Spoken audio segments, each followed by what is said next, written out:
I grew up feeling like I didn't exist. My mother would often deny my existence, introducing me as her sister instead of her daughter. It was like I was a dirty secret, something to be hidden and ashamed of. I remember the first time it happened. I was 8 years old, and we were at a family gathering. My mother was chatting with her cousins, and I was standing next to her, eager to be acknowledged. But when one of her cousins asked her about me, she smiled and said, "Oh, this is my little sister." I felt like I had been punched in the gut. I didn't understand why my mother would deny me like that. Didn't she love me? Didn't she want to claim me as her own? As I grew older, the denial continued. My mother would introduce me as her sister to her friends, to our neighbors, even to her own family. It was like I was a constant reminder of her youthful mistake, something to be ashamed of. But it wasn't just a denial that hurt. It was the lack of support, the lack of guidance. My mother was never there for me, not even during the most important moments of my life. I remember my first menstrual cycle. I was 12 years old,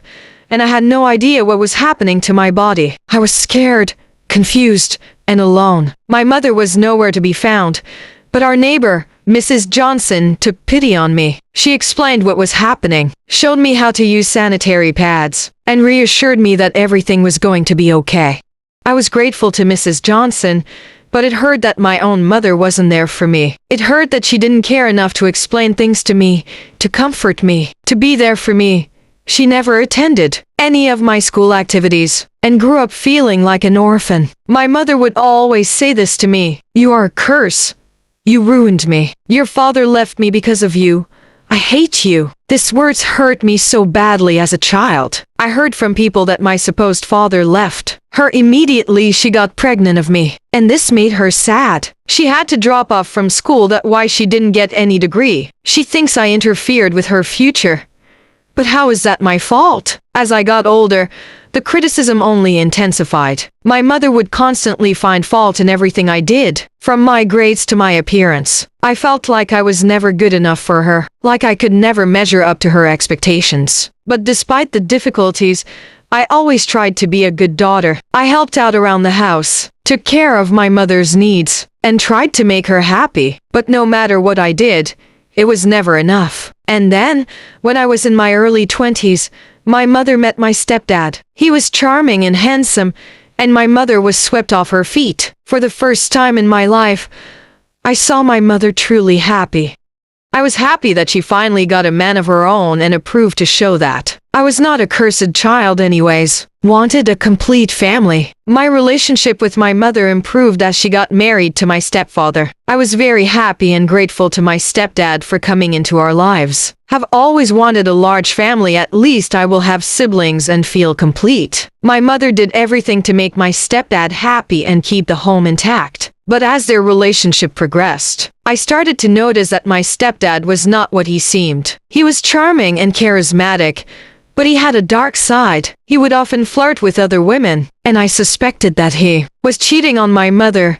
My mom was too busy to notice because she was always in the market. One day, I came home from work early and caught him in the act. He was sleeping with our neighbor, Mrs. Jenkins, in my mother's matrimonial bed. I felt like I had been punched in the gut. I couldn't believe what I was seeing. I tried to process what I had just witnessed, but my mind was reeling. I felt like I was in a nightmare, and I couldn't wake up. As I stood there, frozen in shock and disgust, my stepdad caught my eye. He smiled at me, a smug and self-satisfied smile. He knew he had been caught, but he didn't care. And then, he did something that made my blood run cold. He beckoned me to come closer, his eyes glinting with a sinister intent. "I'll stop sleeping with other women," he said, his voice low and husky. "I'll be faithful to your mother, if you just do one thing for me."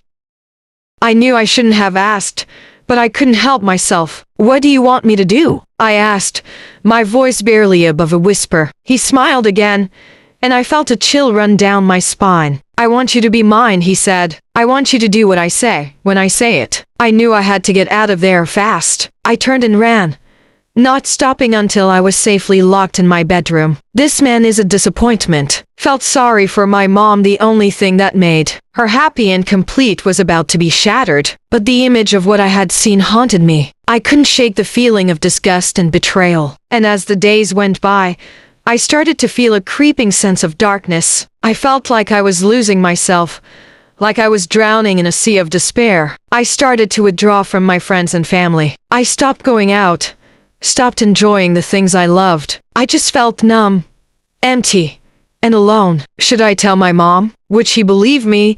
I didn't want to bring sadness to her life. Think keeping this to myself would be better. I knew I was suffering from depression, but I didn't know how to escape it. I felt like I was trapped in a never-ending cycle of sadness and despair. And then, things got even worse. My Dad's demands became more and more frequent, and I felt like I was losing myself. I was trapped in a cycle of guilt and shame, and I didn't know how to escape. I knew I had to resist him, but I was scared. I was scared of what he would do to me, scared of what he would do to my mother. But I knew I couldn't give in. I knew I had to find a way to break free, no matter what it took. As I stood there, frozen in fear and uncertainty, I knew that I had to make a choice. I could give in to my stepdad's demands, or I could find a way to resist him. I took a deep breath, and I made my decision. I would resist him, no matter what it took. But my refusal came with a price. My stepdad's behavior towards my mother became even more erratic and violent. He would yell at her,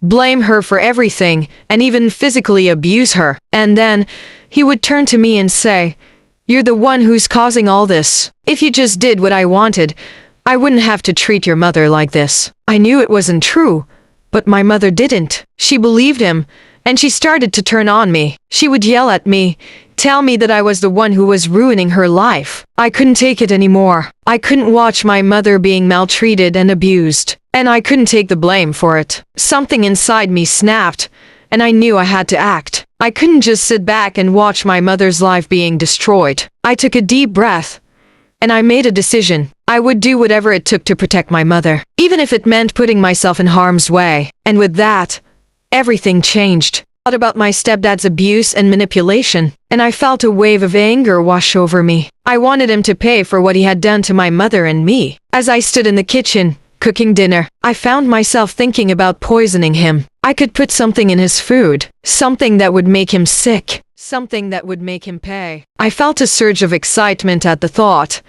and for a moment, I considered it. I thought about how good it would feel to see him suffer, to see him pay for what he had done. But then I quickly pushed the thought aside. I couldn't do that.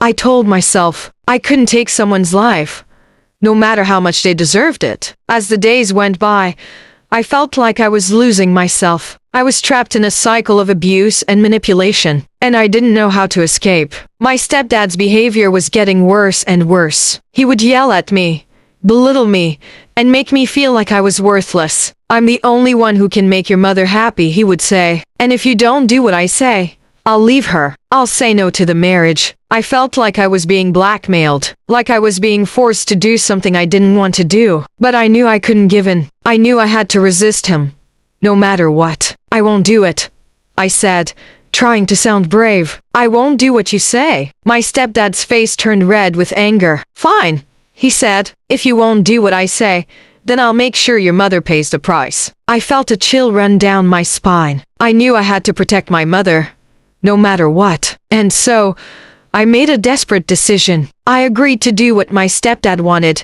just to protect my mother. But I knew it was a temporary solution. I knew I had to find a way to escape, to get away from my stepdad and start a new life. Instead, I made a desperate decision. I decided to agree to my stepdad's demands, to sleep with him in exchange for his promise to leave my mother alone. "I'll do it," I said, looking my stepdad straight in the eye. "I'll sleep with you, but it will only be once, and it will only be because I want to protect my mother." My stepdad's face lit up with a sinister grin. "I knew you'd see things my way," he said. I felt a wave of nausea wash over me. I couldn't believe what I was agreeing to, but I knew I had to do it. I had to protect my mother. The night it happened, I felt like I was in a nightmare. I couldn't believe what I was doing, but I knew I had to see it through. I cried throughout the night. I needed to talk to someone, but I don't have anyone to talk to.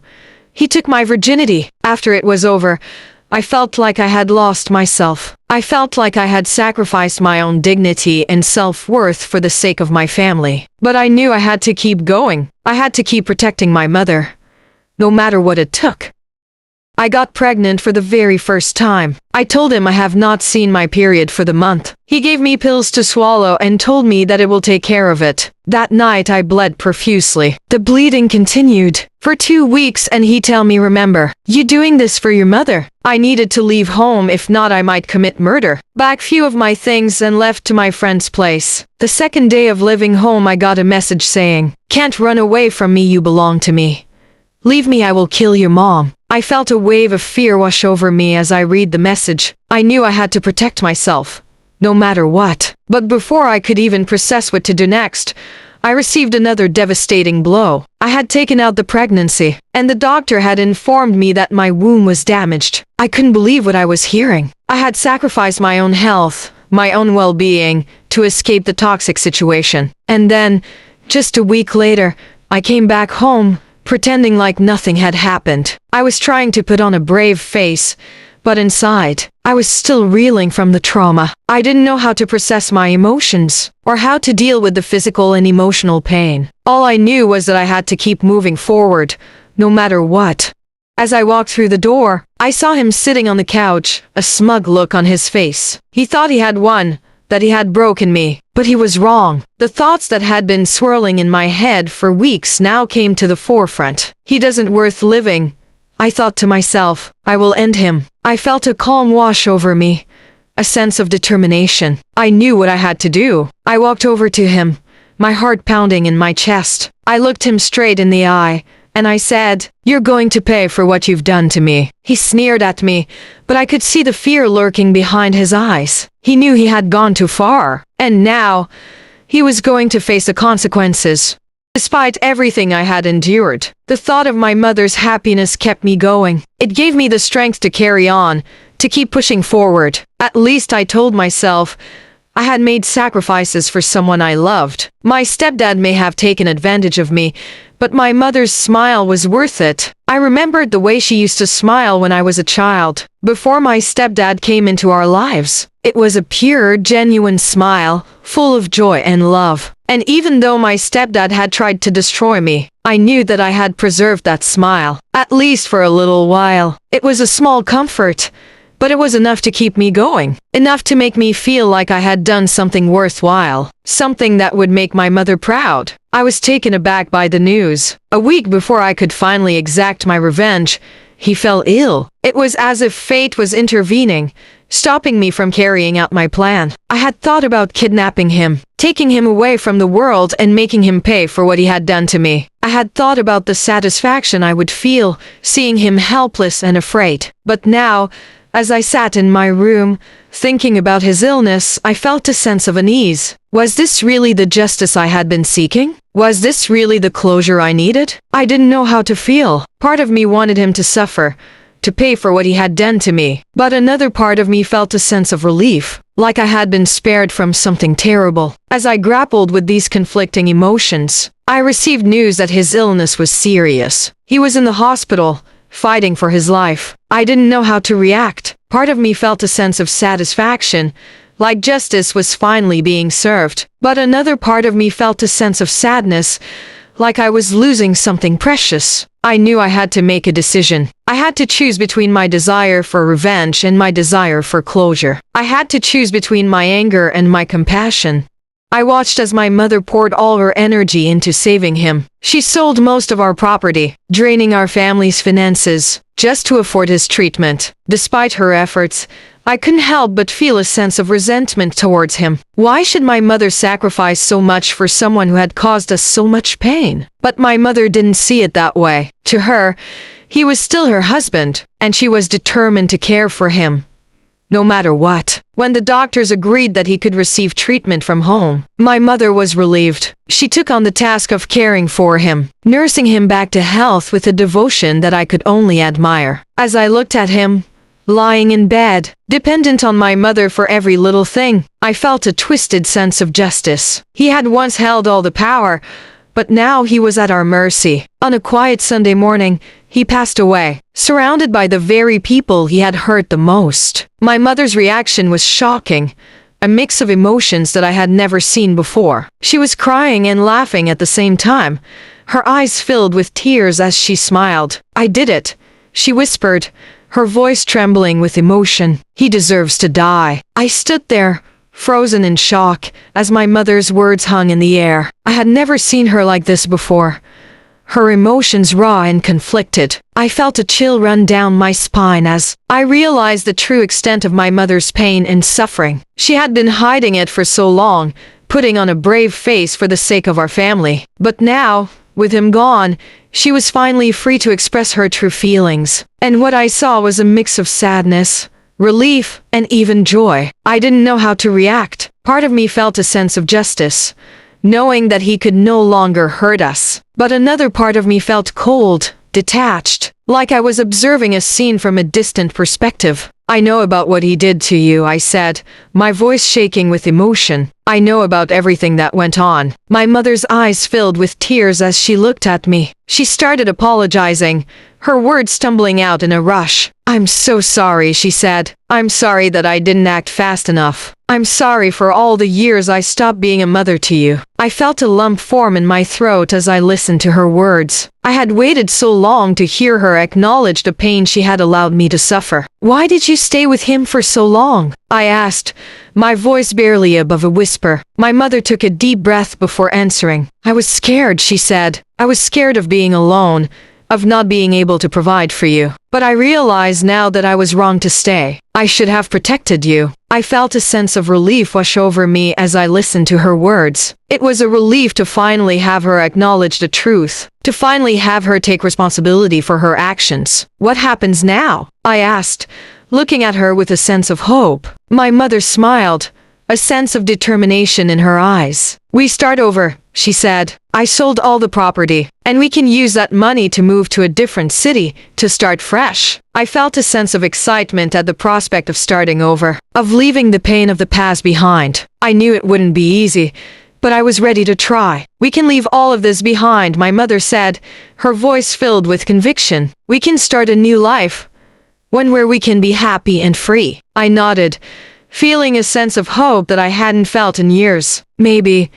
just maybe, we could start over and create a better life for ourselves. My mother opened her arms, and I walked into them, feeling a sense of comfort and security that I hadn't felt in years. I love you, she whispered, holding me tightly. I love you too, I replied, feeling a sense of peace wash over me. We stood there for a long time, holding each other and crying. It was a release of all the pain and suffering we had endured. As we pulled back and looked at each other, I saw a glimmer of hope in my mother's eyes. It was a hope for a better future, one where we could be happy and free. And I knew that I would do anything to make that happen.